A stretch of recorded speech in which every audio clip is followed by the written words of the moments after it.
Hey, Tony. Tony is a news writer at Nerds for Life, and he's also a writer for Twifinite. Did I pronounce? Yep, Twinfinite. That's it. Yeah, good that's branding it. there. Look, it's a very hard name to read. Okay, so please don't judge me. How are you today, mate? Oh, tuckered out, but getting there. Of course. Now, have you heard of the new Naruto to Boruto Shinobi Striker game? I really hope you have, because I asked you to read up on it. Yep. I am a consummate professional, so yes. Professional isn't the word I'd use, but you're good. I'll put that on a resume. All right, so now the Naruto to Boruto Shinobi Striker game is believed to be released in December this year. We haven't heard too much about it, but it's the latest Naruto video game, and it comes with one amazing special feature.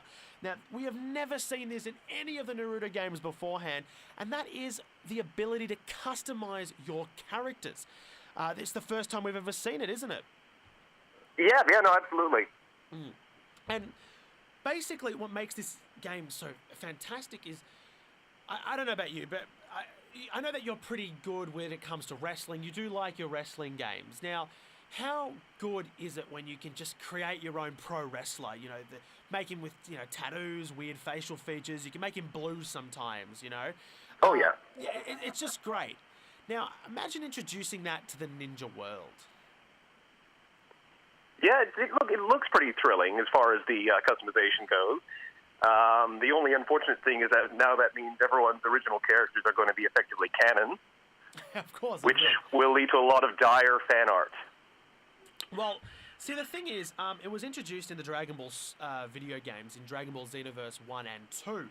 2 did it really well, I have to admit. And I'm going to be honest, it was honestly the best video games that I've ever played, anime video games that I've ever played by far.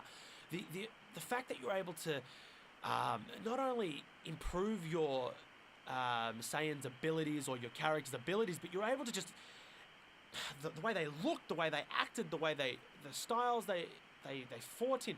It was just great to see, and honestly, I personally can't wait to see that introduced in, the Boruto to Boruto Shinobi Striker video game.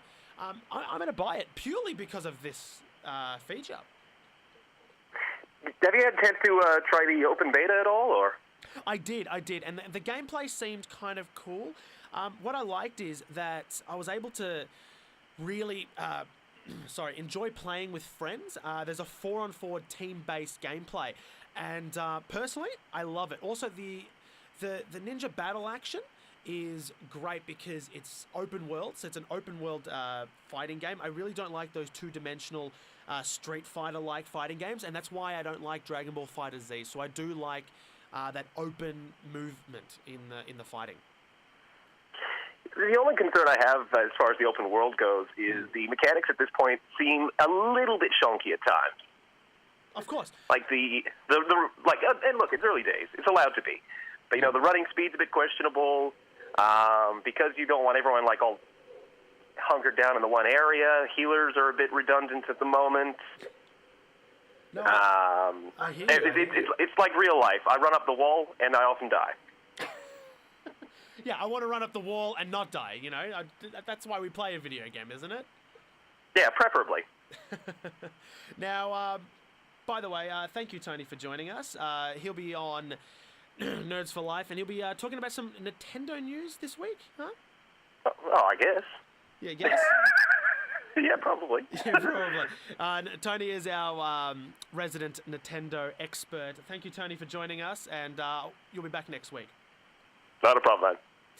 Okay, so that's it. That's all we have time for. Make sure to check out the Boruto episode that comes out tonight. By the way, it's Melbourne time, so if you're listening to this in another country. I actually honestly don't know what time it'll be out for you guys, but all I know is that it'll be out tonight for Melbourne fans and Australian fans as well. Make sure to check that out because it's the Boruto movie replay, but we're getting to see some revelations as well.